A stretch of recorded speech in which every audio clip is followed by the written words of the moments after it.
See, we have seen there are two structures of glucose. One is alpha structure and second is beta structure of glucose. Now, if we study carefully, atom or group on the right hand side of this position below, that's fine. Okay. The alpha glucose can be obtained by crystallization from water. अगर हमको alpha glucose लेके आना है, then पानी के अंदर उसका crystallization करो at 300 degree.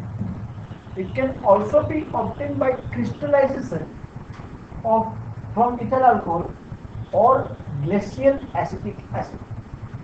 उसके से लेकर एसिडिक एसिड सॉलिड फॉर्म में रहता है एसिडिक एसिड. तो आप किसी में से भी अल्फा ग्लूकोज लेके आ सकते हैं. ठीक है.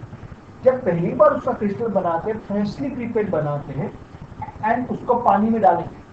When crystals obtained this way are dissolved in water, the specific rotation of this freshly prepared solution of glucose is plus 112 degree. कितना? Plus 112 degree. But after some time वो डिक्रीज हो जाएगा plus 52.5. It is decreased to what? Plus 52.5. Okay? Then आगे देखेंगे. वो था हमारा पहला glucose. Then second, beta glucose. It is also obtained from crystallization from water at 371 Kelvin. It can be also obtained from crystallization of pyridine. The crystal obtained this way are dissolved in water, and the specific rotation of this freshly prepared beta glucose. Beta का plus 19 कितना? After some time वो increase होके 52.5 बनेगा.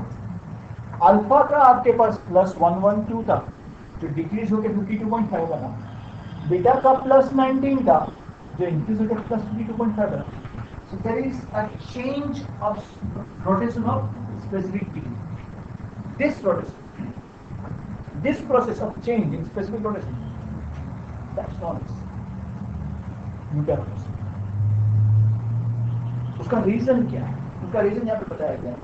Actually आपके पास जो alpha glucose होगा वो open chain structure बनेगा 2 सेकंड के लिए, फ्रैक्शन ऑफ सेकंड के लिए, and it converts into beta. You can see this difference यहाँ पे लिखा है. तो ये अल्फा है एच और एच, और ये क्या है? इसका प्लस 112 था, इसका प्लस 19, और ये प्रोसेस कंटिन्यूसली चलती रहती है. इससे ये बनेगा, इससे ये बनेगा, इससे ये बनेगा, इससे ये बनेगा. And since it is taking place continuously, converting into one to the other, उसका रोटेशन जो होता है दोनों के बीच में से. अभी I didn't say, I didn't mean actually कि exactly बीच में है. देखो अगर आप exactly बीच में लेने जाओगे तो इसका कितना था? अल्फा का 112 और इसका 19. उसका सेंटर अगर मुझे लेना है तो देखते देखो सेंटर कितना आएगा. इसका centre is like this, 112 minus 19 equal to 93 divided by 2, 46.5 plus